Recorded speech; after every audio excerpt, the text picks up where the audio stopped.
What if you find yourself unable to focus, constantly pulled away from tasks by notifications, stress, or a restless mind? What if your creativity and productivity are slipping, trapped in a cycle of distraction that feels impossible to escape? In Stolen Focus, Why You Can't Pay Attention, Johann uncovers the systemic forces, tech addiction, poor diets, and a fragmented culture, crippling our attention. To reclaim your mind and unlock practical solutions for restoring focus, you must read this book. Introduction. The dwindling capacity to maintain focus is not solely an individual shortcoming, whether it be mine, yours, or that of your child. Rather, we are collectively subject to this phenomenon, which is driven by formidable forces. Johann has pinpointed 12 significant factors that are eroding our ability to concentrate. Research conducted by Professor Michael Posner at the University of Oregon revealed that an interruption while concentrating can set one back by an average of 23 minutes before regaining the same level of focus. A lapse in attention can lead to a breakdown in problem-solving capabilities. Addressing major issues necessitates the concerted and prolonged focus of numerous individuals over extended periods. Moreover, a functioning democracy is contingent upon the populace's ability to remain attentive long enough to recognize genuine problems, differentiate them from illusory ones, devise solutions, and hold their leaders accountable when they fall short of resolving these issues. 1. Cause 1. The increase in speed, switching, and filtering. We are being overwhelmed with information every day, and this is changing our ability to pay attention. The more information we receive, the less we can focus on each piece.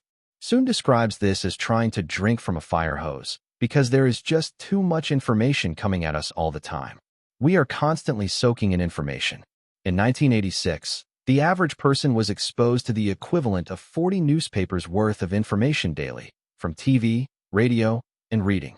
By 2007, this had increased to 174 newspapers per day, and it has probably increased even more since then. But as we try to keep up with all this information, Soon warns that we are losing depth in many areas of our lives. Depth requires time, reflection, and commitment. When we are constantly checking emails and trying to stay on top of everything, we don't have time to develop depth in our work or our relationships. This lack of depth means that we are all staying on the surface of things, rather than really diving deep into them. Soon's scientific paper sums this up by saying we are experiencing a more rapid exhaustion of attention resources. This means our ability to pay attention is running out more quickly because we are trying to process so much information. Speed and comprehension. Many scientists have dedicated years to understanding whether it's possible for humans to read extremely quickly. Their findings show that while speed can be increased, it often results in less understanding of the material. When professional speed readers were studied, the results were consistent. Even though they are proficient at reading quickly, their comprehension suffers as well. Additionally, researchers found that when individuals are made to read quickly, they are less likely to engage with complicated or challenging content, instead favoring simpler and easier to understand statements. When we examine focus not from a perspective of speeding up, but rather from intentionally slowing down, we encounter the insights of Guy Claxton, a prominent learning sciences professor at the University of Winchester. Claxton emphasizes the importance of adapting our pace to our cognitive capacities, suggesting that moving too quickly can overwhelm our abilities and diminish their effectiveness. On the other hand, aligning our pace with what is natural for humans and incorporating this approach into our everyday lives serves to enhance our focus and attentiveness. Slowness, he explained, nurtures attention and speed shatters it. Why haven't we tried to slow things down to a pace where we can think clearly? Professor Earl Miller, a renowned neuroscientist who has received some of the highest awards in his field, emphasizes a crucial fact that he believes everyone should understand. This fact is the foundation of everything else, he explains. Our conscious mind can only handle one or two thoughts at a time. In other words, we are inherently single-minded. Despite this, as a society, we have created a myth that we can multitask effectively, handling 3, 5, or even 10 things simultaneously. In the past, some scientists believed in the power of human multitasking and set out to prove it. They brought people into labs, gave them multiple tasks to do at once, and monitored the results. What they found, however, was that when people think they are multitasking, they are actually just switching between tasks rapidly. As Miller explains, this constant switching and reconfiguring of the brain from one task to another comes with a cost. The costs of constant focus switching. Earl Miller has identified 3 primary ways in which our habitual task switching undermines our focus. Firstly, there's the switch cost effect. Moving from one task to another requires your brain to reconfigure itself, recall what you were previously doing, and remember your thoughts about the task. That takes a little bit of time, Miller explains, during which your performance dips. In other words, while your screen time might show you're using your phone for 4 hours daily, you're actually losing additional time due to this diminished focus. Next, we have what we might call the screw-up effect. As you switch between tasks, your brain, prone to errors, must backtrack slightly to figure out where it left off. This backtrack introduces the possibility of mistakes that wouldn't have occurred otherwise. The third cost comes over the medium to longer term and can be termed the creativity drain. According to Miller, our creative ideas and innovative thoughts stem from the brain forming new connections based on absorbed information. When your mind has undistracted time, it automatically processes everything it has taken in, drawing links in new and creative ways. However, constant switching stifles this creative process. Johann puts forth a fourth impact, which we might call the diminished memory effect. Our experiences transform into memories through a process that requires mental space and energy. However, if most of your energy is spent on rapid task switching, you end up remembering and learning less. In conclusion, as Miller firmly stated, the key to excelling lies in focusing on one task at a time. Perhaps our wish to take in a flood of information without losing focus is similar to our hope of eating anything we please while maintaining a slim figure. It's simply an unattainable fantasy. 2. Cause 2. The crippling of our flow states. The elusive dance of flow, why our minds can't stay still. Picture Johann in his London apartment, a half-written book deadline looming like a thundercloud. His laptop is open, a Word document blinking with a single sentence, but his fingers aren't dancing across the keys. Instead, he's swiping through Twitter X, his eyes darting to a buzzing phone, then back to the screen. A notification pings, an email from his editor, no doubt asking for progress. He clicks, reads, and feels a jolt of panic, but instead of writing, he scrolls through a thread about a viral meme. An hour later, and the page is still blank, his mind a fog of frustration. Sound familiar? This, Hari tells us in Stolen Focus. Why You Can't Pay Attention is the modern tragedy of our fractured attention, a world where the deep, immersive state of flow is slipping away, crippled by the very tools and environments we've built around ourselves. I'm standing in the middle of this story, not as Hari, but as a guide, ready to take you through the second cause of our attention crisis, the crippling of our flow states. In Stolen Focus, Hari argues that flow, those moments when you're so absorbed in a task that time melts away, is essential to creativity, productivity, and even happiness. But our hyper-connected, distraction-saturated world is making flow nearly impossible. Through Hari's personal struggles, the wisdom of a Hungarian psychologist, and glimpses into lives both ordinary and extraordinary, we'll explore what flow is, why it's under siege, and what its loss means for us all. Let's start with Hari himself, a writer whose livelihood depends on focus. In his early career, he could lose himself in crafting articles, the world fading as words poured out. But by his late 30s, that magic was gone. Writing felt like wading through molasses, interrupted by the siren call of social media.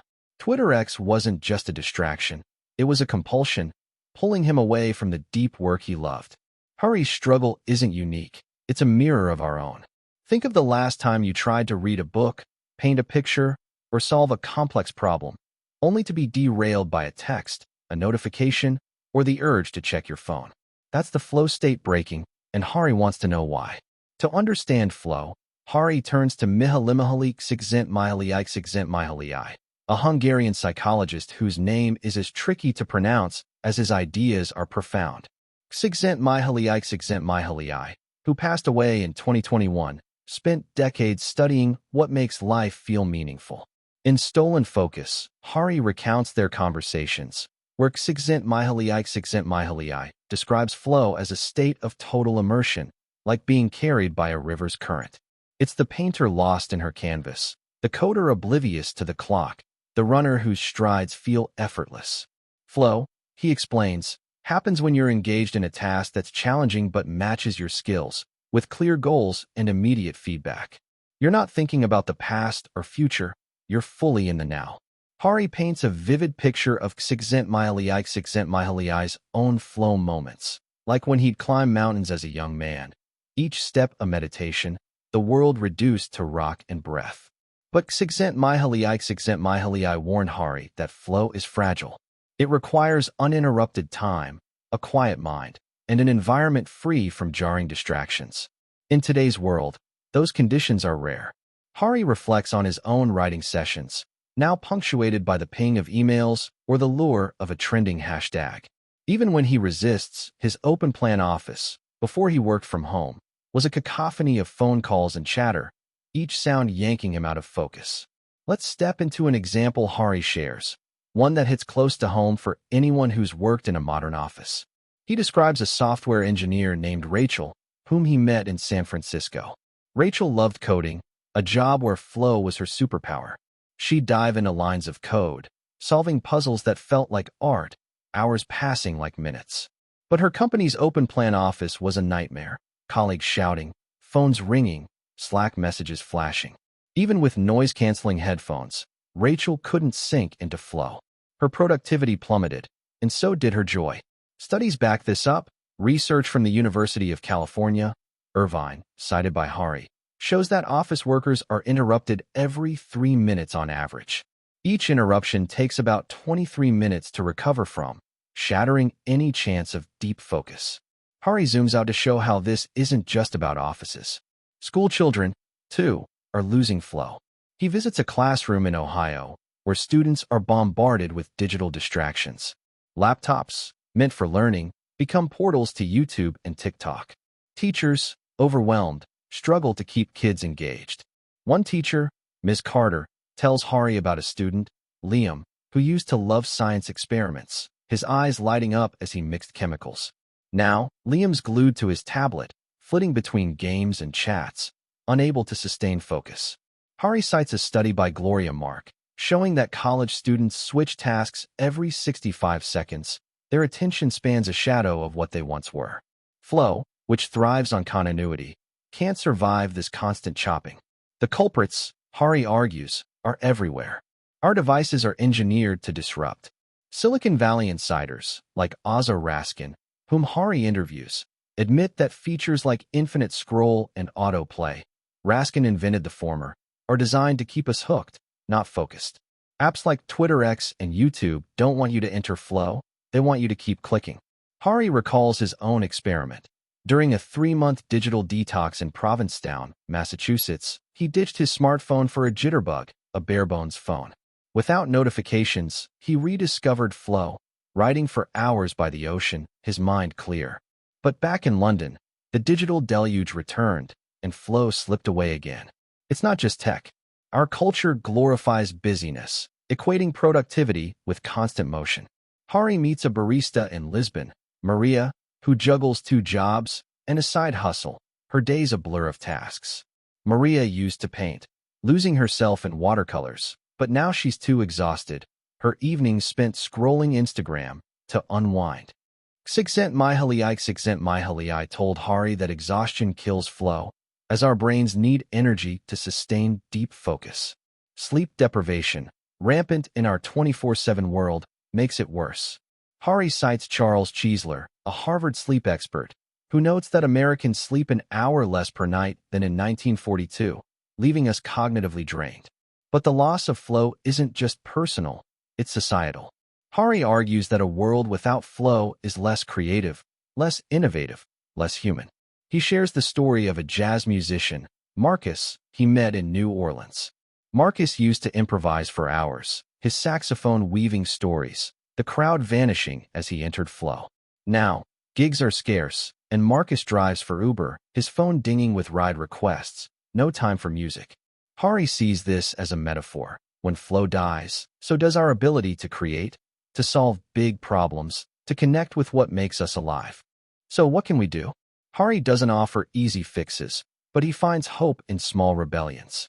He describes a tech worker, Sam, who blocks distractions with apps like Freedom, carving out flow time each morning. Sam's coding sessions, once fractured, now stretch for hours, his passion reignited. Hari also visits a school in Copenhagen, where teachers limit screen time and encourage hands-on projects. Students build models, write stories, and play outside, their focus deepening. One girl, Freja, tells Hari she loves woodworking, her hands steady as she carves, her mind quiet and happy. These stories echo Csikszentmihalyi's advice. Protect flow by setting boundaries, prioritizing deep work, and designing spaces that nurture focus. Hari's own journey offers a final lesson. Back in London, he experiments with flow containers, dedicated hours where he turns off his phone, closes his laptop's internet, and writes in a quiet room. It's not perfect, but it works. He finishes chapters, feels the rush of immersion again. He quotes Csikszentmihalyi. The best moments in our lives are not the passive, receptive, relaxing times. The best moments usually occur when a person's body or mind is stretched to its limits in a voluntary effort to accomplish something difficult and worthwhile. Flow, Hari realizes, is worth fighting for. As we step back from Hari's world, the stakes feel clear. Flow isn't a luxury, it's a lifeline. Without it, we're skimming the surface of life, distracted and disconnected. But with it, we can create, think, and feel deeply, reclaiming what makes us human. Hari's story, and the lives he touches, Rachel, Liam, Maria, Marcus, Freja, remind us that flow is fragile but not lost. It's a dance we can learn again, if we dare to silence the noise and dive in. 3. Cause 3. The rise of physical and mental exhaustion. Imagine Johann Hari slumped at his desk in London, the glow of his laptop casting shadows across a cluttered room. It's 2 a.m., and he's chasing a deadline, his eyes burning, his thoughts sluggish, as he sips yet another coffee to stay awake. The words he's typing blur together, and a tweet on his phone, something trivial, a celebrity feud, pulls him away for 20 minutes. He's exhausted, not just from this night, but from years of relentless work, poor sleep, and a life that never slows down. This, third cause of our attention crisis, the rise of physical and mental exhaustion, a silent thief draining our ability to focus. I'm your guide through this fog, here to unravel how exhaustion, both body and mind, sabotages our attention, using Hari's journey and the stories he uncovers. In Stolen Focus, Hari argues that our 24/7 culture, fueled by screens, stress, and sleep deprivation, leaves us too depleted to concentrate. With insights from Harvard's Charles Cheesler and glimpses into lives stretched thin, we'll see why exhaustion is more than feeling tired. It's a crisis reshaping our minds. Hari's own descent into exhaustion is a stark starting point. As a journalist in his 30s, he thrived on the adrenaline of scoops and deadlines, but by 40, the toll was clear. He'd work 16-hour days, checking emails at midnight, his phone a constant tether. Sleep was a luxury, 5 or 6 hours, fractured by the blue light of his screen. In Stolen Focus, Hari confesses he felt like a car running on fumes, his focus splintering. Tasks that once flowed, like writing a column, became grueling, his mind wandering or stalling. He'd snap at friends, forget appointments, and feel a pervasive haze that no amount of caffeine could lift. To understand this, Hari seeks out Charles Cheesler, a sleep scientist at Harvard Medical School. Cheesler, with his calm, authoritative voice, lays bare a chilling truth. Sleep deprivation impairs attention as severely as alcohol. In their interview, Cheesler tells Hari that after 19 hours awake, your cognitive performance matches someone legally drunk. Yet modern life pushes us to this edge daily. Americans, Cheesler notes, sleep an hour less per night than in 1942, a loss compounded by artificial light from phones and laptops, which suppresses melatonin, the hormone that signals sleep. Hari realizes his late-night scrolling wasn't just a habit, it was rewiring his brain, making focus impossible. Hari brings this science to life with a story from New York, where he meets Sarah, a high school teacher. Sarah loves her job, sparking curiosity in her students. But her days are a marathon. She wakes at 5 a.m. to grade papers, teaches all day, then attends parent meetings or extracurriculars, collapsing into bed at 11 p.m., only to scroll Instagram to unwind. Her sleep, rarely more than 5 hours, leaves her foggy. In class, Sarah struggles to follow lesson plans, her patience fraying as students, equally tired, act out. Once, she lost her train of thought mid-sentence, her students giggling as she fumbled. Hari cites Cheesler's research. Chronic sleep loss shrinks the prefrontal cortex, the brain's attention hub, explaining Sarah's scattered mind. But exhaustion isn't just about sleep. Hari argues it's also mental, born of a culture that demands constant productivity. He recalls his own burnout, a period when he took on too many projects, saying yes to every interview, every book tour. The stress piled up, his mind racing even when he tried to rest. Cheesler explains that stress hormones like cortisol overload the brain, impairing focus and memory. Hari sees this everywhere, in the barista rushing through orders, the parent juggling work and childcare, the student cramming for exams while working part-time. Our world, Hari writes, is an attentional pathogenic culture designed to exhaust us. Another example hits hard. Hari visits a call center in Manchester, meeting Jamal, a worker handling back-to-back customer complaints. Jamal's shifts are 10 hours, with barely a break, monitored by software tracking his every keystroke. At home, he's too drained to play with his kids, collapsing on the couch with his phone, the screen's glow keeping him awake past midnight. Jamal tells Hari he used to read novels, losing himself in stories, but now he can't focus for 10 minutes. Cheesler's data backs this. Sleep-deprived brains struggle with sustained attention, making deep tasks like reading or problem-solving feel impossible. Hari weaves in a broader lens, showing how exhaustion disproportionately hits the marginalized. In a Rio favela, he meets Maria, a single mother working 2 jobs to survive. Her home, near a polluted factory, is noisy, making restful sleep a fantasy. Maria's attention falters at work, risking her job, a cycle of poverty and exhaustion. Hari connects this to Cheesler's point. Environmental stressors, noise, pollution, economic insecurity, amplify sleep loss, deepening the attention crisis for those least equipped to fight it. The tech factor looms large, too.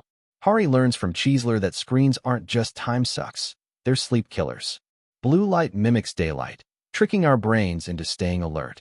Hari admits he'd check Twitter before bed, the algorithm feeding him outrage or drama, his heart racing as he tried to sleep. Cheesler's studies show this delays sleep onset by up to an hour, a loss that accumulates. Hari experiments with a no-screens-before-bed rule during his Provincetown detox, sleeping deeply for the first time in years, his focus sharpening. But back in the real world, the habit creeps back, a microcosm of our collective struggle. So why does this matter? Hari argues that exhaustion doesn't just blur our days, it erodes our humanity. A tired mind can't dream, create, or empathize. He recalls Sarah's despair when she couldn't connect with a struggling student, too drained to listen. Jamal's lost love for reading, Maria's fading hope. These are personal tragedies, but they signal a societal one. A distracted, exhausted world, Hari warns, is less equipped to solve big problems, from climate change to inequality. Hope flickers in small changes. Hari shares how Sarah joined a teachers' group advocating for shorter workdays, carving out time for rest. Jamal tries a sleep routine, dimming lights and reading paper books, his focus slowly returning. Hari himself adopts sleep hygiene, no screens an hour before bed, a consistent bedtime, and feels his mind clear. Cheesler advocates systemic fixes, workplace policies limiting after-hours emails, like France's right to disconnect, or schools starting later to align with teen sleep cycles. These, Hari believes, are steps toward an attention rebellion, reclaiming rest to reclaim focus. As we leave Hari's world, the weight of exhaustion feels palpable, but so does the possibility of change. Sarah, Jamal, Maria, they're us, fighting to stay awake in a world that won't let us rest.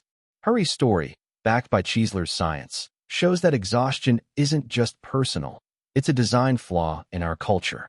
By valuing sleep, setting boundaries, and demanding better systems, we can lift the fog, finding clarity again. 4. Cause 4. The collapse of sustained reading.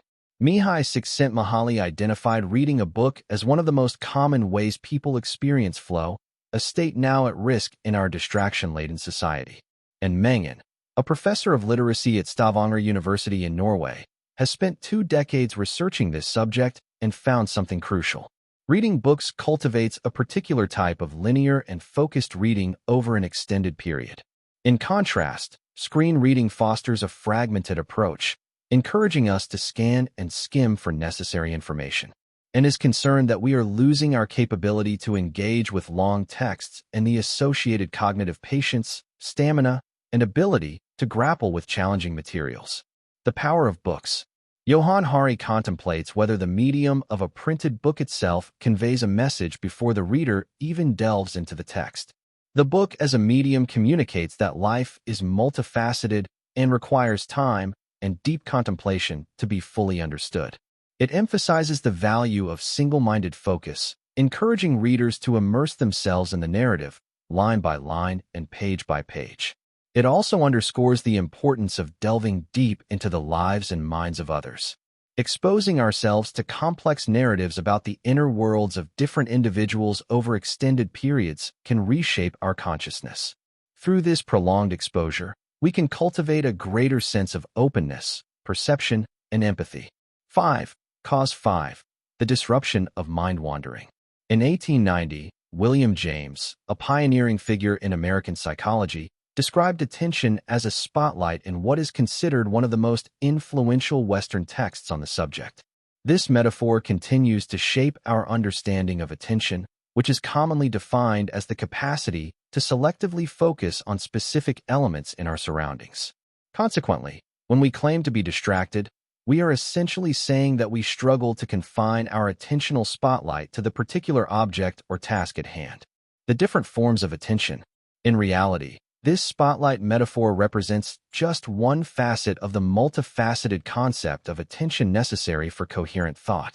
Equally crucial, and presently even more endangered, are other forms of attention that work in conjunction with this spotlight.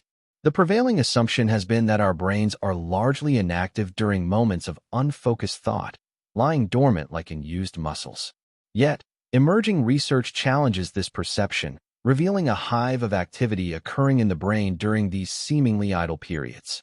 This shift in understanding was propelled by the discovery of the default mode network, a term coined to describe a specific brain region that springs to life when we aren't actively engaging with the world around us.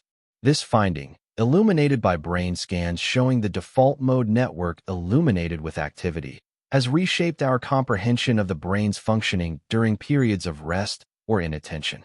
The power of a wandering mind. Mind wandering has 3 key processes. Firstly, it allows us to integrate new information with our personal experiences. For example, take reading a book. While the primary focus is on the text, part of our mind is simultaneously relating the content to our own lives, a process integral to comprehension. Secondly, mind wandering fosters creativity by facilitating the formation of novel connections, often leading to the resolution of pressing issues or the genesis of innovative ideas. Lastly, mind wandering enables us to engage in mental time travel, a reflective process in which we traverse our past and forecast possible future scenarios, thereby aiding in decision-making and planning. So we shouldn't feel guilty about letting our mind wander. It is a different form of attention and a necessary one. Mind wandering in the current environment. In today's fast-paced environment, we often find ourselves neither fully focused nor genuinely mind-wandering, but instead trapped in a superficial cycle of skimming that leaves us unsatisfied and disoriented. This constant distraction makes us even more susceptible to the next interruption, further muddling our ability to process the world around us. While mind-wandering can be a source of creativity and insight, it can also lead to discomfort. This is because mind-wandering can quickly turn into rumination, wherein we find ourselves caught in a tumult of stressful thoughts. The context in which mind-wandering occurs plays a crucial role in determining its effects. In relaxed and safe environments, mind-wandering can be a delightful and creatively fruitful activity, while in high-stress or dangerous situations, it can become a source of torment and distress. 6. Cause 6. The rise of technology that can track and manipulate you, Part 1. There are 6 ways in which our current technology undermines our ability to focus, all of which are interconnected by a single, deeper issue that must be addressed. Tristan Harris, a former Google engineer who gained fame through his appearance in the Netflix documentary The Social Dilemma, was one of the first to guide Johann in understanding this. Harris, who had a childhood fascination with magic, discovered that the essence of magic lies in understanding the limits of human attention. A magician's primary task is to manipulate the viewer's focus, making the seemingly impossible occur right before their eyes. In 2002, while attending Stanford University, Harris first encountered the Persuasive Technologies Lab, a mysterious research facility led by Professor B.J. Fogg, a behavioral scientist. Fogg's teachings would later become instrumental in shaping the digital world we live in today. Harris, with the mentorship of Fogg, created an app designed to provide users with straightforward summaries of topics they highlighted. This innovation caught the attention of Google, who purchased the app and hired Harris. Working at Google was like being at the epicenter of a digital revolution, where the primary metric of success was engagement, or the amount of time users spent on a product. However, the pursuit of engagement often conflicted with Harris's beliefs in the ethical use of technology. Despite his best efforts to promote ethical persuasion and structure of attention, Harris found that the dominant narrative within Google was solely focused on increasing engagement. This eventually led him to leave the company. Before leaving, he compiled a presentation for his colleagues, urging them to consider the ethical implications of their work. The presentation resonated with many at Google, leading to the creation of a new position for Harris as Google's first design ethicist. In this new role, Harris attempted to introduce less intrusive product designs, but was met with resistance from those above him, highlighting the fundamental contradiction inherent in Google's business model. The invention of the infinite scroll. You may not be familiar with Ozzy Raskin, but his work has likely had a direct impact on how you spend your time online. A child prodigy in the world of coding, Raskin gave his first talk on user interfaces at just 10 years old. By his early 20s, he was a key figure in the development of early internet browsers and served as the creative lead for Firefox. In this role, he created Infinite Scroll, a feature that revolutionized the way we navigate the web. Previously, the internet was organized into distinct pages, and users had to actively choose to click to the next page. This format provided a natural break for reflection. Do I want to continue? Raskin initially took pride in his invention, viewing it as a means of streamlining online interaction. This design philosophy stems from the belief that increased speed and efficiency inherently constitute progress. Today, Infinite Scroll is a staple of social media platforms and numerous other websites. However, as Raskin observed the behavior of those around him, he noticed a troubling trend. People seemed tethered to their devices, endlessly swiping through content facilitated by his Infinite Scroll feature. This realization left him feeling conflicted. Reflecting on the impact of his work, Raskin noted a disconnect between the lofty goals touted by Silicon Valley, such as connecting everyone in the world, and the reality of day-to-day operations, which are driven by the pursuit of higher user numbers and prolonged engagement. This disparity led him to question the true value of technological ease and convenience. Making something easy to use doesn't mean it's good for humanity, he concluded. Part 2. 7. Cause 7. The rise of technology that can track and manipulate you. If you want to delve into the root problems with our current technology, particularly how it disrupts our focus, consider this seemingly straightforward thought experiment. Picture yourself in New York, keen to see which friends are in the vicinity for a possible meetup. You check Facebook, but it doesn't provide a simple, who's nearby, and free to hang out option. Technologically, this feature is far from complex. Tristan, Ozzy, and their peers could likely develop it in a day. It would be a popular addition, so why doesn't it exist? The reason, as Tristan and his colleagues say, lies in the business model of Facebook and other social media giants. Facebook's profits rise with every second you spend on their platform and fall the moment you step away. Yet there is a secondary but more insidious reason for Facebook's design to keep you endlessly scrolling is the data collection aspect. Every message, status update, or Google search you conduct is analyzed, cataloged, and stored. These companies are constructing detailed profiles to then sell to advertisers who want to target you specifically. Starting from 2014, Gmail's automated systems would sift through your emails to create a personalized advertising profile. If, for instance, you tell your mother you need diapers, Gmail registers you as a parent and starts targeting you with baby product ads. Mention arthritis, and you'll likely start seeing ads for relevant treatments. Oza described this process using the metaphor of a voodoo doll. Inside Facebook and Google servers, there's a model of you, initially rudimentary. This model is progressively refined using all the metadata you might deem inconsequential. The result is an eerily accurate digital doppelganger. Oza shared an anecdote from his presentations. He often asks audiences if they think Facebook eavesdrops on their conversations because they've received unervingly precise ads. Typically, half to two-thirds of the audience raise their hands. In reality, the platforms are not listening in. Their virtual model of you is just astoundingly predictive.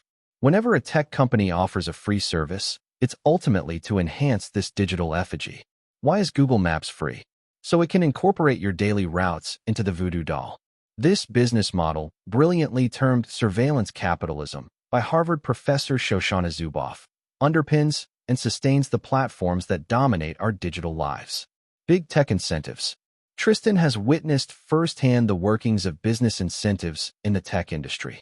During his tenure at Google, he observed an engineer introduce an update meant to enhance user engagement or foster more time spent connecting with friends.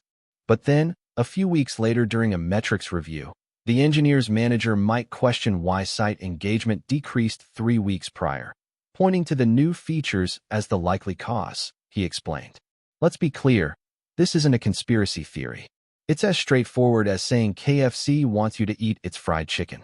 It's a direct consequence of the incentive structures we've allowed to persist. We often attribute our dwindling attention spans to personal shortcomings or the mere existence of smartphones. However, the true culprit lies in the design of the apps on our phones and the websites on our laptops. According to Tristan, our phones and the software they run were meticulously engineered by some of the brightest minds in the world with a single aim: to capture and retain our attention as effectively as possible. Once you understand this, framing the discussion as a pro-tech versus anti-tech debate is misleading and lets those responsible for pilfering our attention off the hook. The real debate should center on what kind of technology is being developed, for what purposes, and in whose interests. The algorithm. When Facebook, or any other similar platform, curates your news feed, it sifts through thousands of potential content pieces to display. This selection process is conducted by a unique piece of code, or an algorithm. The algorithm's functioning parameters might fluctuate, yet one fundamental principle remains constant. It prioritizes content that is likely to retain your attention on the screen. The underlying motive is straightforward. More screen time translates to more revenue for the platform. Consequently, the algorithm is specifically designed to gauge what captivates your interest and continually floods your screen with such content, ensuring you remain glued to your phone. James Williams, an ex-Google strategist, invites us to envision the following scenario. You use a GPS, and it functions perfectly on your initial attempt, seamlessly guiding you to your destination. However, during your subsequent usage, the GPS misdirects you a few streets away, and later, it even takes you to an entirely different town.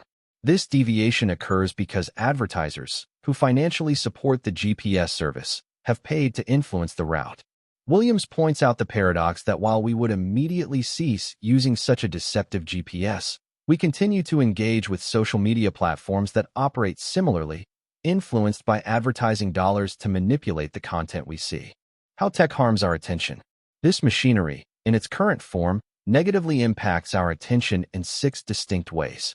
Firstly, these sites and apps are specifically engineered to cultivate our desire for constant validation, making us crave likes and hearts. Secondly, they encourage us to frequently shift our focus by prompting us to pick up our phones or switch tabs to Facebook on our laptops. Each time we do this, we experience the attention costs associated with task switching. Thirdly, these platforms learn to frack us, as Tristan describes. They analyze our behaviors to understand what appeals to us, what excites us, and what infuriates us. Fourthly, due to the way their algorithms are configured, these platforms often expose us to content that makes us angry.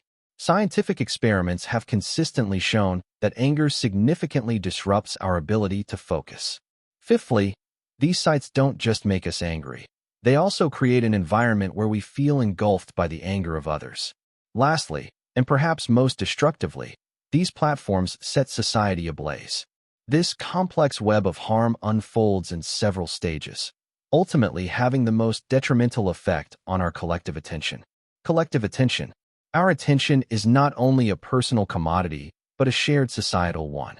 To enact political and societal change, we require activist groups. These groups, comprised of ordinary citizens, advocate for policy changes and bans, while also working to elevate certain issues to urgent political matters. This heightened attention puts pressure on politicians, prompting them to enact changes. Historically, our shared attention has been crucial in identifying and mitigating risks to our species. However, there is mounting evidence that social media platforms are now significantly impairing our ability to unite as a society, to pinpoint our problems, and to collaboratively find solutions. These sites are eroding not only individual attention spans, but also our collective societal attention. According to Tristan, what we are witnessing is the collective downgrading of humans and the upgrading of machines. This shift is rendering us less rational, less intelligent, and less focused as a society. The rise of fake news. Research conducted by the Massachusetts Institute of Technology revealed that on Twitter, false information spreads 6 times faster than the truth. And during the 2016 U.S. presidential election, blatantly false information on Facebook garnered more engagement than the top stories from 19 mainstream news outlets combined. As a result, we are constantly bombarded with misinformation and absurdities that distort our perception of reality. These platforms not only impair individuals' ability to focus, but they also flood the public's consciousness with grotesque fabrications, blurring the line between genuine threats, such as an authoritarian leader threatening violence, and imaginary dangers, such as absurd claims about baby bottles.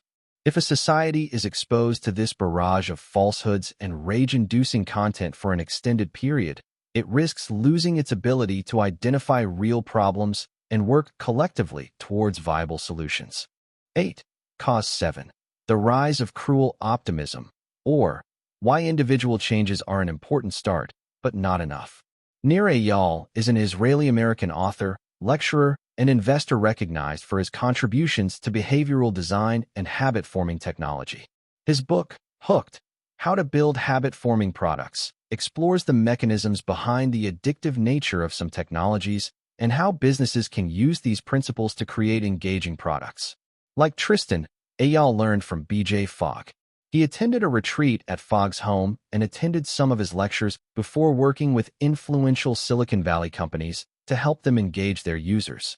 Eyal offers a unique approach to the attention crisis, differing from the strategies developed by Tristan and Aza. He argues that while people like Tristan and Aza criticizes these companies, they often haven't made any attempts to address the issue.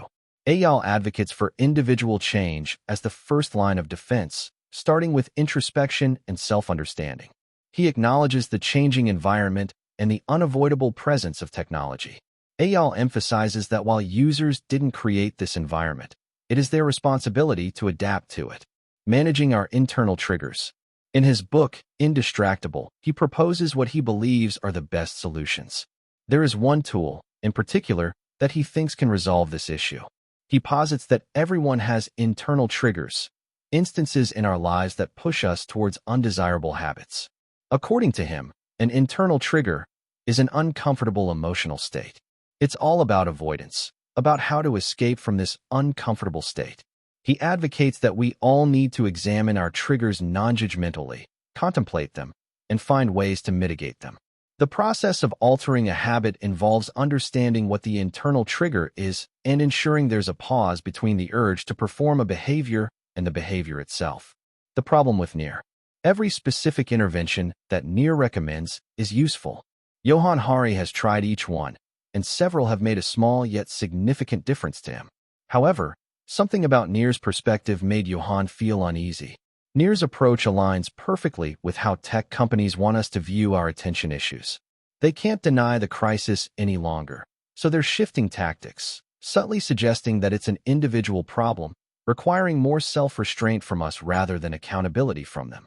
If we heed Nir and others like him, we'll address the surge in attention problems similarly to how we address the increase in weight issues, and we'll experience the same disastrous results. Cruel optimism. Ronald Purser, a management professor at San Francisco State University, has coined the concept of cruel optimism. This occurs when a major problem rooted in our culture, such as obesity, depression, or addiction, is addressed with a simplistic individual solution presented in upbeat language. While it sounds optimistic because the problem seems solvable, it is, in fact, cruel. The proposed solution is often so limited and so oblivious to the deeper causes that it will most likely fail for most people. Purser uses a best-selling book by a New York Times reporter as an example. The book tells its readers, stress isn't something imposed on us. It's something we impose on ourselves. It argues that if you learn to think differently, your stress will dissolve. You just need to learn to meditate because stress results from a failure to be mindful. This message might seem full of optimistic promise.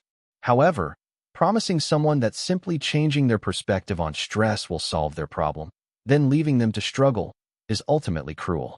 On the surface, cruel optimism may seem kind and hopeful, but it often has a dark aftermath. When the simplistic solution fails, as it often does, the individual typically blames herself rather than the system.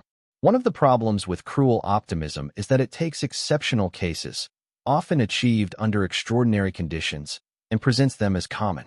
Finding serenity through meditation is much easier when you haven't just lost your job or are not worrying about eviction.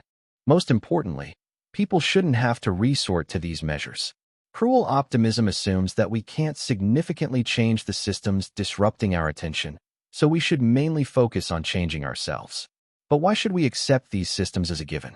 Why should we tolerate an environment full of programs designed to hook us and drive us?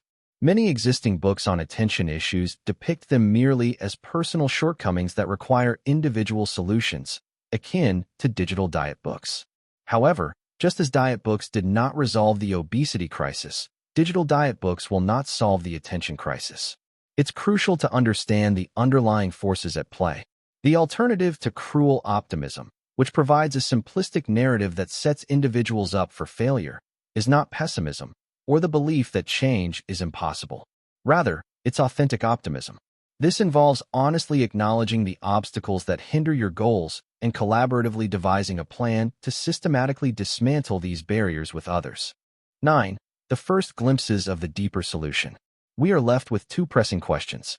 First, what practical changes can be made to this invasive technology to prevent it from harming our attention and focus? Second, how can we persuade these large corporations to implement these changes in reality? Banning surveillance capitalism. Oza spoke to Johann, proposing the idea of banning surveillance capitalism. He explained that this would involve the government prohibiting any business model that tracks users online to decipher their vulnerabilities, then selling that private data to the highest bidder for the purpose of influencing user behavior. Oza described this model as fundamentally anti-democratic and anti-human, and asserted its need for eradication. So, Johann posed a question to both Oza and Tristan. If we were to ban surveillance capitalism, what would become of our Facebook and Twitter accounts the next day, week, or year? Oza predicted a crisis moment for these companies, similar to the one Microsoft faced in 2001 when the U.S. government declared it a monopoly. The company had to reinvent itself. In essence, these companies would need to seek alternative methods of funding the day after a ban. Oza suggested a model that most would be familiar with: subscription. Under this new model, Facebook would no longer serve advertisers by selling your secret desires and preferences as their primary product. Instead, the platform would be dedicated to serving you. Public ownership. There's another obvious way that these companies could survive, which is for them to be bought by the government and taken into public ownership. Using the same model, our governments could acknowledge that social media is now an essential public utility and explain that when it is run according to the wrong incentives, it causes the psychological equivalence of cholera outbreaks. Change the incentives, change the model. if financial incentives change through subscription, public ownership, or another model, the nature of these websites can evolve in ways we can already envision. These companies could quickly eliminate the aspects of their apps and sites that intentionally confuse us and keep us online longer than necessary. As Oza suggested, for instance, Facebook could start batching your notifications, providing only one push notification a day. They could implement this change tomorrow. Facebook, Instagram, and other platforms could disable infinite scrolling, requiring a conscious decision to continue scrolling at the bottom of the screen.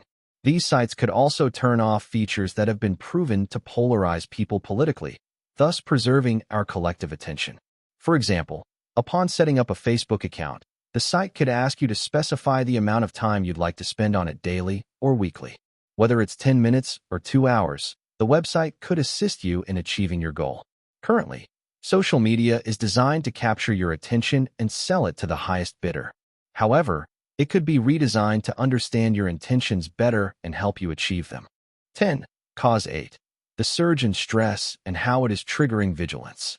Scientists have recently made a significant discovery. When humans find themselves in terrifying situations, such as a war zone, they often transition into a different mental state. Consider this scenario. You're walking in the woods and suddenly, an angry grizzly bear confronts you. Your brain immediately stops worrying about mundane concerns like what you'll eat later or how you'll pay the rent. Instead, it focuses entirely on the immediate threat. You observe every move of the bear, and your mind starts planning potential escape routes. This heightened state of alertness is what you experience. Now, imagine that these bear attacks occur frequently. Suppose an angry bear appears on your street thrice a week and attacks one of your neighbors. In such a situation, you would likely develop a mental state known as hypervigilance. In this state, your attention is concentrated on spotting potential danger, instead of focusing on the present moment, learning a lesson, or completing your work. Trauma, feeling safe, and attention. Children who faced 4 or more types of trauma were 32.6 times more likely to have attention or behavior problems compared to those with no trauma. Dr. Nicole Brown's research showed that childhood trauma tripled the likelihood of ADHD symptoms. A big study by the British Office of National Statistics showed that a family financial crisis increases a child's chances of having attention problems by 50%. She thought she discovered a key fact about focus. You need to feel safe to pay attention normally.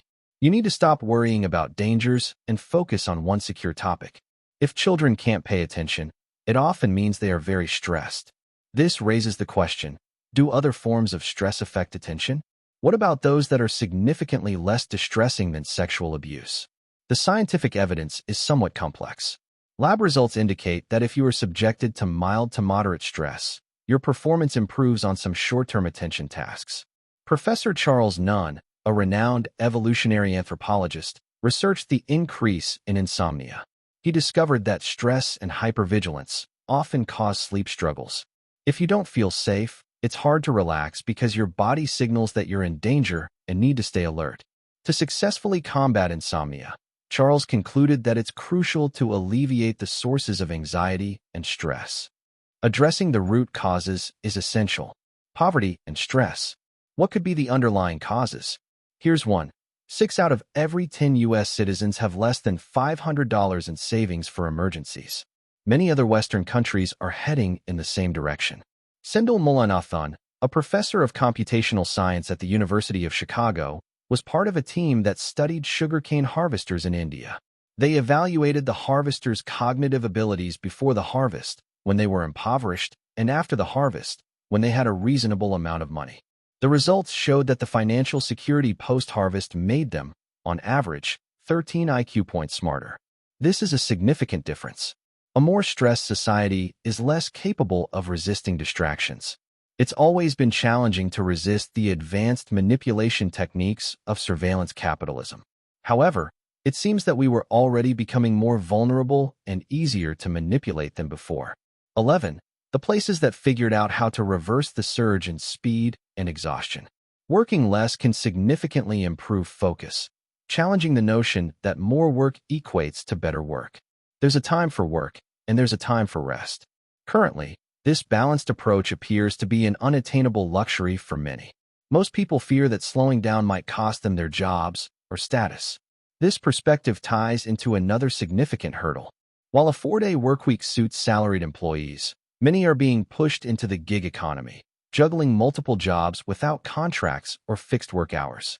This gig economy also has more chances for stress, where we don't know when the next paycheck is coming or can lose our income in an instant. 12. Causes 9 and 10. Our deteriorating diets and rising pollution. Dale Pinnock, one of the most recognized nutritionists in Britain, explained the struggle many people have with concentration. He likened our bodies to engines, saying, "If you put shampoo into a car engine, you wouldn't be surprised when it conks out." He argued that we often fuel our bodies with substances far removed from what was intended for human consumption. He stated that sustained attention is a physical process requiring certain body functions. Thus, deprivation of necessary nutrients or introduction of pollutants can disrupt your ability to focus. The British National Health Service's official website, renowned for its meticulous fact-checking, warns about the energy crashes caused by our current diets. This indicates a strong scientific consensus on the matter. How diet impacts attention. The first way in which our diets are impacting our children's focus and attention is the prevalence of unhealthy foods. As Dale pointed out, feeding kids Coke for breakfast and a bowl of sugar-laden cereal is not conducive to optimal brain function. The second reason is the shift from fresh, nutrient-dense foods to pre-cooked, processed foods. In the mid-20th century, there was a significant move towards convenience foods that are sold in supermarkets and designed to be reheated. These processed foods are often filled with stabilizers and preservatives to extend their shelf life, but this industrial processing can strip the food of its nutritional value. Today, in the US and Britain, most of our diets consist of ultra-processed foods, which are so far removed from their natural origins that it's difficult to identify the original ingredients. Michael Pollan has highlighted the detrimental impact of these foods on our health and well-being. The third reason our diets are affecting our focus and attention is the lack of essential nutrients needed for optimal brain function and development. Dr. Drew Ramsey, a pioneer in the field of nutritional psychiatry, explains that the brain requires a broad range of key nutrients to thrive. When our diets lack these nutrients, it can lead to mental health challenges and decreased focus and attention. Lastly, the fourth reason is the presence of chemicals in our diets that act on our brains almost like drugs. A study conducted in 2007 by a team of scientists in Southampton, Britain, examined the impact of common food additives on children's behavior. They divided 297 children into two groups, with one group receiving a drink containing food additives and the other group receiving a drink without these additives. The results showed that the children who consumed the food dyes were significantly more likely to exhibit hyperactive behavior, demonstrating the potential harmful effects of these additives on children's mental health and attention. The impact of pollution. The next significant contributor to our attention crisis, which might be the most impactful of all the factors discussed in this book, is pollution. Growing evidence suggests that pollution is severely impairing our ability to focus. Most of us are familiar with air pollution, which is why I spoke to Barbara Marr, a professor of environmental science at the University of Lancaster in England. She has conducted potentially revolutionary research on how air pollution affects our brains. In our conversation, Professor Marr explained that residents of major cities are exposed daily to a mixture of contaminants, including those emitted by car engines. Our brains didn't evolve to process these chemicals, such as iron, through our respiratory systems, and therefore, they don't know how to handle them. She noted that living in a polluted city subjects your brain to a repeated chronic insult, resulting in inflammation. Her findings reveal a direct correlation between the degree of pollution and the extent of brain damage. Years of exposure to high pollution levels increase the likelihood of developing severe forms of brain degeneration, like dementia. In another study, Professor Jordi Sunyer of Barcelona assessed the attention span of school children across the city. He discovered that higher pollution levels correlated with poorer performance in attention-related tasks among the children. Lead and attention. What actions can we take to combat pollution's impact on our attention span? I began uncovering some possible solutions after delving into the historical context, focusing particularly on the consequences of lead exposure on human attention. Lead toxicity in humans has been recognized since the time of ancient Rome. In 1925, when General Motors proclaimed that adding lead to gasoline was a gift of God, the CEO was cautioned by Dr. Alice Hamilton, the leading U.S. expert on lead, that this decision was fraught with danger. Dr. Hamilton warned, "Where there is lead, some case of lead poisoning sooner or later develops." It's worth noting that a non-leaded gasoline alternative, devoid of these risks, was always available. However, large corporations vehemently opposed it for commercial reasons. The leaded version could be patented, thus potentially yielding higher profits. During a research project, children in Rochester were subjected to blood tests to measure their lead levels. The findings were alarming. 1 in 3 children in the town had lead poisoning. Bruce and his fellow researchers discovered that lead exposure severely impairs attention and focus.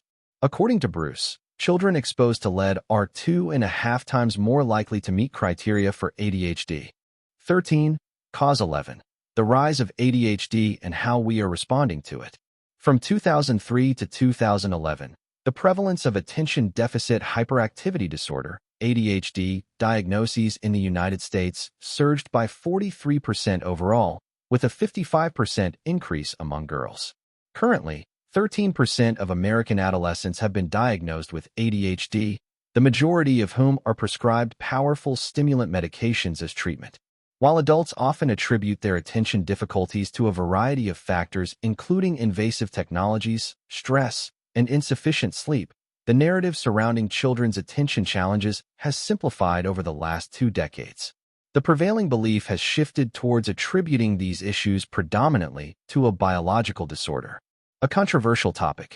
The debate surrounding ADHD is one of the most contentious in the scientific community, with experts unable to agree on fundamental aspects, including its existence as a biological illness.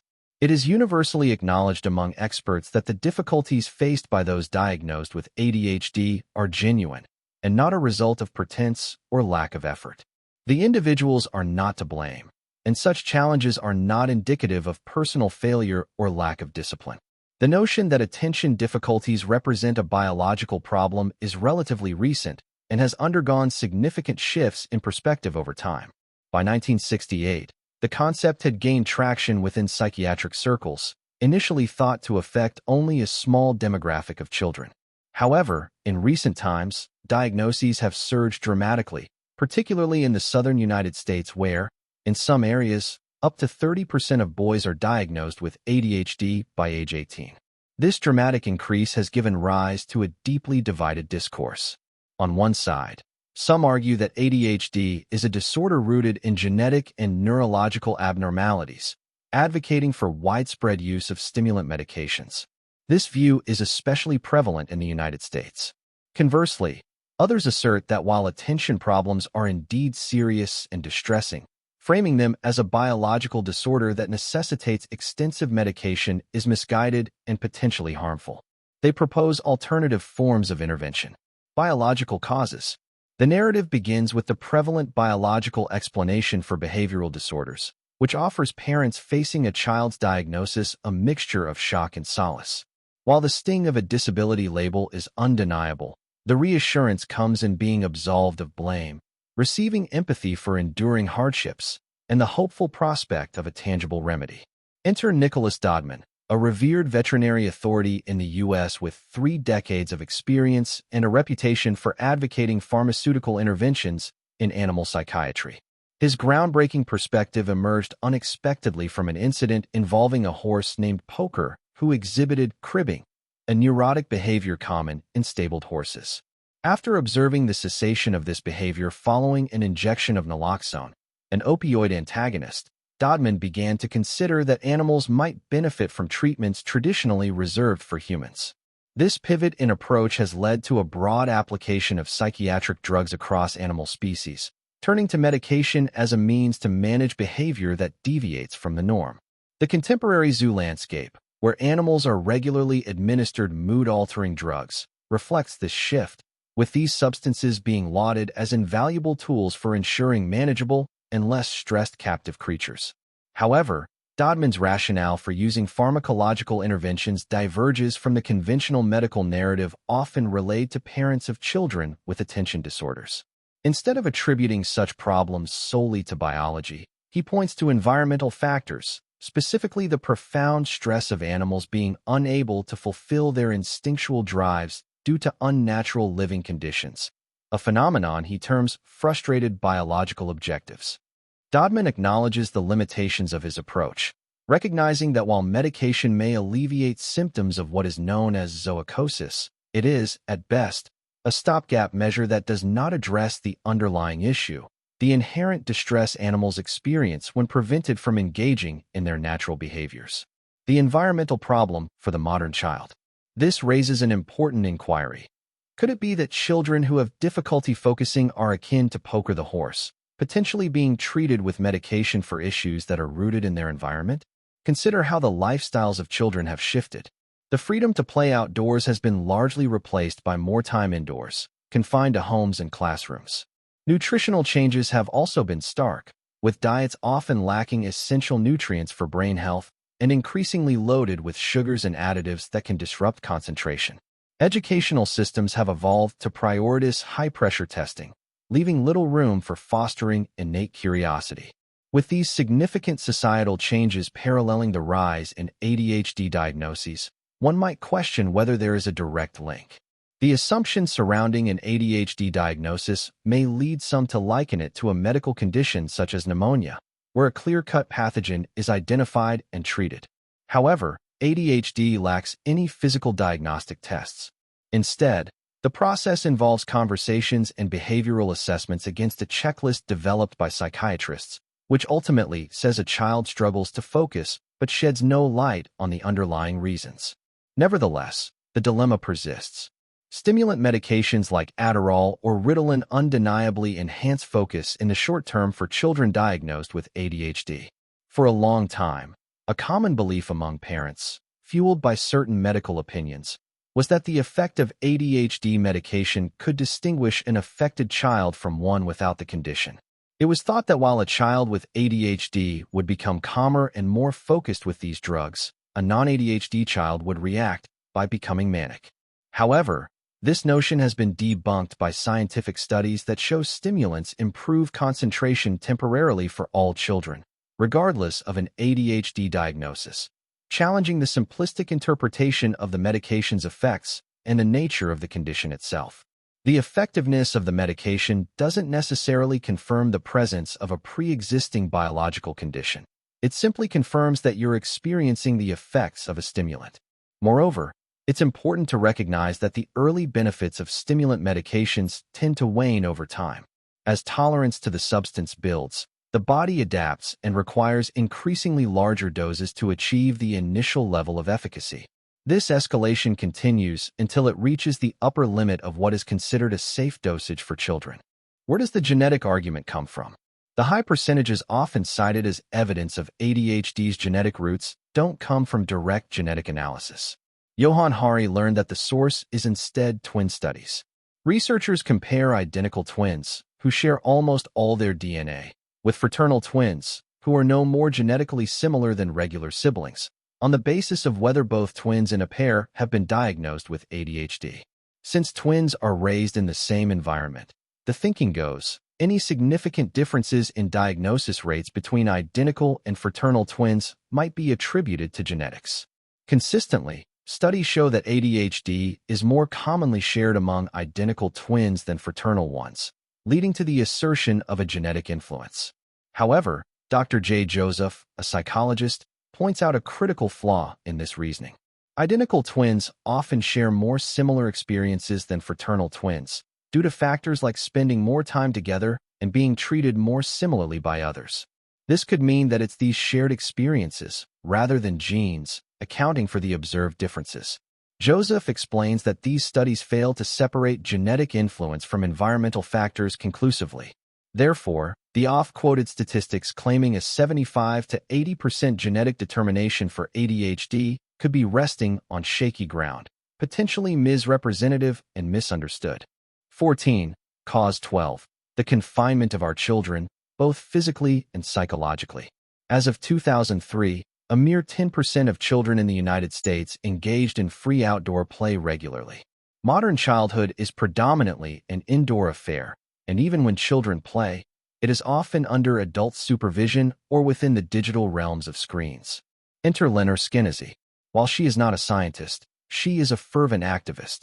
Her journey into the exploration of childhood changes was spurred by a personal incident that left a profound impact on her.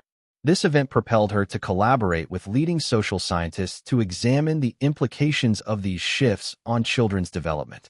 Together, they have been at the forefront of developing and advocating for practical strategies to understand and tackle the growing difficulties children face with concentration. The 5 elements that are ruining children's attention. To really get why things are different for kids today, we need to look at 5 simple things that have changed and see what the research says about each one. Less exercise. Schools don't let kids move around as much as they used to. Less play. Kids don't get to play as freely anymore. More anxiety. There's a lot more pressure because of all the tests at school. High-stakes testing engenders increased stress and anxiety. Lack of motivation. Schools aren't great at helping kids find out what they really like to do. Lack of mastery. We don't give kids enough chances to get really good at something they enjoy, which is crucial for their self-esteem and motivation. 1. Less exercise. The first point is really clear. There's a lot of research out there showing that being active, like running around or doing other exercises, helps people focus better. Moving around makes the brain develop and work better. There's so much proof of this that we can be sure it's true.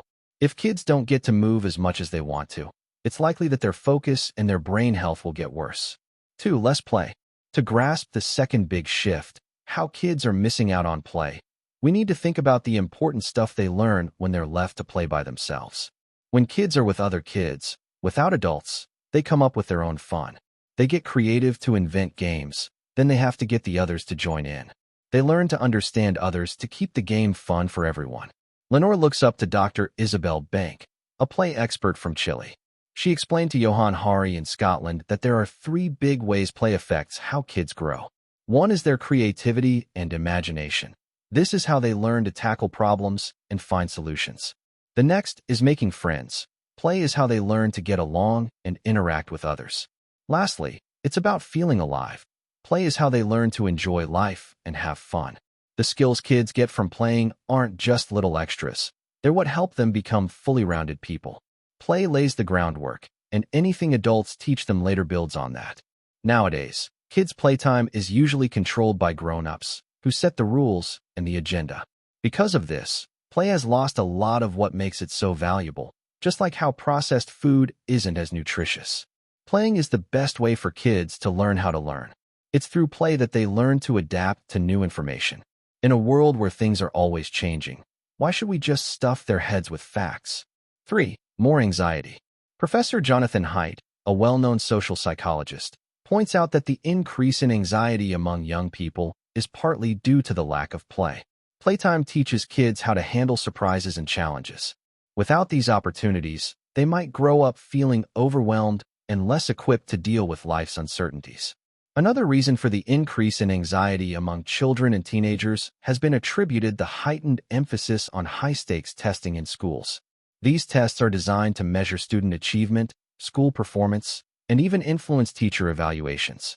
The consequences of these tests are significant, as they can determine everything from academic advancement to school funding. 4. Lack of motivation. Every person has 2 types of reasons for doing things. We concentrate better and keep it something longer if we're doing it because it matters to us personally. These are our intrinsic motivations. On the other hand, if we're doing something because we have to, or to get a reward later, these are extrinsic motivations, and it's harder to stay focused. Lenore thinks that today's kids might be missing out on finding their own intrinsic motivations because their lives are mostly run by what adults set for them. She wondered how kids can discover what really matters to them when their entire day is scheduled with what others think is important. How can you find what you truly care about if you never have the time to explore and see what excites you? Without that time, finding meaning is tough. If adults are always directing your attention, how can you learn to focus on your own? How will you discover the things that truly capture your interest and motivate you from within? These intrinsic motivations are key for developing the ability to focus. 5. Lack of mastery. The fifth way we're making it hard for kids to focus is linked to their self-confidence. Jan Tonsvang, a psychology professor in Denmark, explains that feeling like we're skilled at something is really important. This feeling is called mastery. When you know you're good at something, it's much easier to keep your attention on it. But if you think you're not good at anything, it's hard to focus, like a snail shrinks when you put salt on it. Our schools often don't help with this.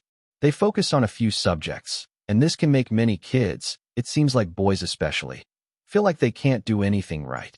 They go to school and come home feeling like they just can't succeed at anything. Hunter-gatherer learning.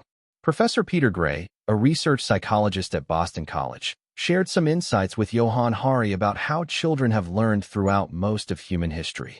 His research looked at kids in hunter-gatherer cultures, which is how all humans lived until quite recently in our evolutionary past. In these societies, children learn without strict lessons or schedules. They play, wander around, copy what adults do, ask many questions, and gradually get good at various tasks without a lot of formal teaching. Children are naturally curious and want to understand the world around them. They are built to learn, and they do it best when they are free to follow what interests them. Their main way of learning is through unrestricted play, creating a better environment. After understanding all of these factors, it's evident that children have fundamental requirements that we, as the grown-ups in their lives, are responsible for fulfilling. Unfortunately, in today's society, we're failing to meet these essential needs. We're restricting their opportunities for spontaneous play, confining them within the walls of our homes with little to engage with beyond electronic screens, and subjecting them to an education system that often stifles their enthusiasm and bores them. We're also providing them with diets that can lead to energy slumps and include additives that might make them overactive, all the while lacking in the essential nutrients their developing brains need. Additionally, we're allowing them to be exposed to environmental chemicals that can interfere with their brain function. This constitutes a significant oversight in the environment we've constructed for our children. Conclusion: attention rebellion. Layers of attention. James Williams, a former Google strategist, has identified 3 forms of attention, all of which he believes are being stolen in the modern era. The first layer, he explains, is your spotlight attention. This involves focusing on immediate actions, such as making coffee or finding your glasses. If this form of attention is disrupted, it prevents you from carrying out near-term tasks. The second layer is your starlight attention. This pertains to the focus you apply to longer-term goals or projects. It's called starlight because you look up to the stars when you feel lost, reminding yourself of the direction you're heading in. If you become distracted from your starlight, you lose sight of these long-term goals. The third layer is your daylight attention. This form of focus enables you to understand your long-term goals in the first place. How do you know you want to set up a business or be a good parent? Without the ability to reflect and think clearly, these larger goals become unclear. Williams believes that losing your daylight is the most profound form of distraction, leading to a state of decoherence. This is when you stop making sense to yourself because you lack the mental space to understand your own narrative. You might become obsessed with minor goals or overly dependent on external validation, like retweets. According to Williams, finding your starlight and daylight requires sustained periods of reflection, mind-wandering, and deep thought. He argues that our attention crisis is depriving us of all 3 forms of focus. We are losing our light. The fourth layer. Johann hypothesizes the existence of a 4th form of attention, which he likens to stadium lights. This metaphor represents our capacity to perceive one another, engage in meaningful communication, and collaboratively establish and advocate for shared objectives. Johann made 6 big changes after his research. Firstly, he implemented pre-commitment strategies to reduce task switching. Secondly, he transformed his approach to distraction. Instead of self-reproach, he now engages in constructive self-dialogue, asking himself questions like, what can I do now to enter a flow state and access my deep focus? What meaningful activity can I engage in? What aligns with my abilities? How can I meet these criteria now? Thirdly, after learning about social media's design to hijack our attention spans, he now opts to take 6-month breaks from social media each year. Fourthly, he recognized the importance of mind wandering. Contrary to seeing it as a lack of focus, he understands that it is a vital form of attention that facilitates processing past events, envisaging the future, and connecting different learned concepts. Fifthly, he transitioned from perceiving sleep as a luxury or adversary to prioritizing 8 hours of sleep each night. Sixthly, as a significant figure in the lives of his godchildren and young relatives, he shifted from organizing busy, educational activities to allowing more freedom for unstructured play, without the constraints of excessive supervision or management. Johann Hari says we would start with 3 big, bold goals. Firstly, we need to prohibit surveillance capitalism, as the practice of hacking and deliberately addicting individuals impedes their ability to concentrate. Secondly, the implementation of a 4-day workweek is essential, as individuals who are perpetually tired are unable to maintain focus. Thirdly, it is crucial to redesign childhood to allow children the freedom to play in their communities and at school. Restricting children to their homes hinders their capacity to develop a healthy attention span. The reality is, most people are not seeking a fast-paced life. Rather, they desire a fulfilling life. At the end of one's journey, reflections are not on contributions to economic growth, but on the quality and richness of one's life experiences.